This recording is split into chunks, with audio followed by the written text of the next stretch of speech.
जो सोनिया जी ने कांग्रेस अध्यक्षा ने सवाल पूछे हैं वो सवाल मुल्क के सवाल है और वो सवालों पर डेली किस अखबारों में आ रहा है। ऐसा नहीं कुछ छुपा हुआ है, सब कुछ सबको पता है।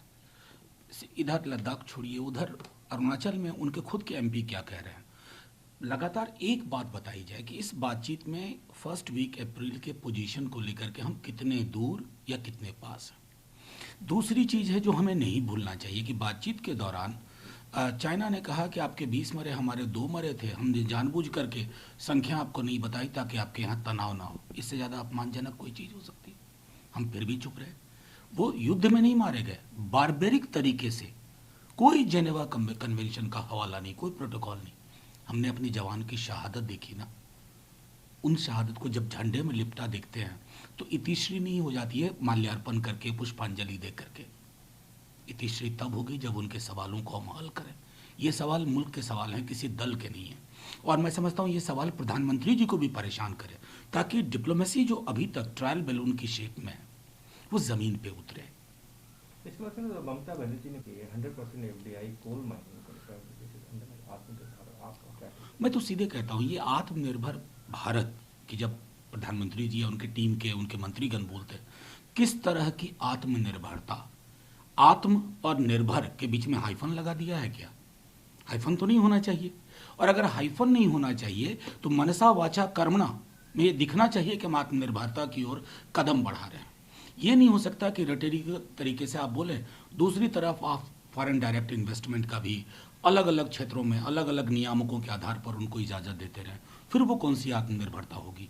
और मैं समझता हूँ कि अगर स्वर्ग में कहीं बापू आत्मनिर्भरता पर मौजूदा सरकार का दृष्टिकोण देख रहे होंगे तो उन्हें लग रहा होगा कि हम कहाँ आ गए। इसके बाद सर कमर्शियल फ्लाइट्स जो है उसका बैन 15 जुलाई तक को एक्सटेंड किया है। देखिए, जाहिर तौर पर ये एहतियात ले रहे हैं। इसमें मुश्किलें भी हैं। कई जगह की मुझे भी सूचना है कि छात्र फंसे पड़े हैं कई जगह पर, लेकिन बहुत सारे मुल्कों में इंटरनेशनल फ़्लाइट रिज्यूम नहीं की जा रही है और हम उन मुल्कों की श्रेणी में हम भी शुमार हो रहे हैं।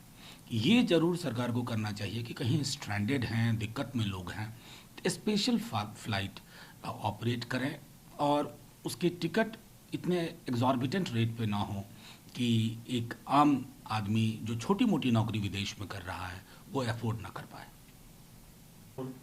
Sir, police inserted batons in their rectums and DMK moves NHRC or custodial death of fathers and you in Tamil Nadu. What's your take? I'll tell you, it's not a custodial death. It doesn't convey, in a sense, what actually happened and what we are gathering from different forum and different media. It's a brutal murder in custody. And look at the way, if a rod, a baton was inserted in the rectum, that tells you where have we reached?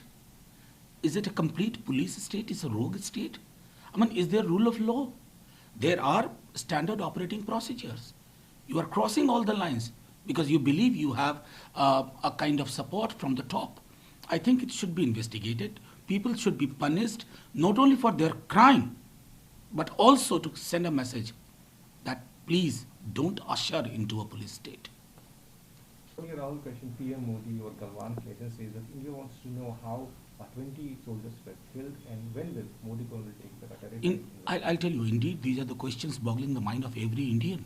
We are all worried. Where are we from our stated position of April first week? How far, how close? What is happening to the talk?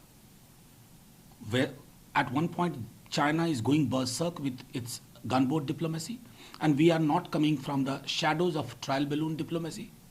We lost our forces to barbarism. No, I mean, Geneva Convention was defied in every manner. We didn't lose them in war. I mean, those images, the hot, intimidating images for the entire nation. What have we done? There are structures, everybody is reporting. Open newspaper every day. I mean, except for probably PMO, everybody knows that China has made incursions. In Arunachal, their UNO MPs are saying. I feel that the kind of robust, no-nonsense policy you adopt vis-a-vis another neighbor, what stops you in adopting the same kind of robust, no-nonsense policy vis-a-vis China? I think that's something which disturbs the very rhythm of this nation, the pulse of this nation.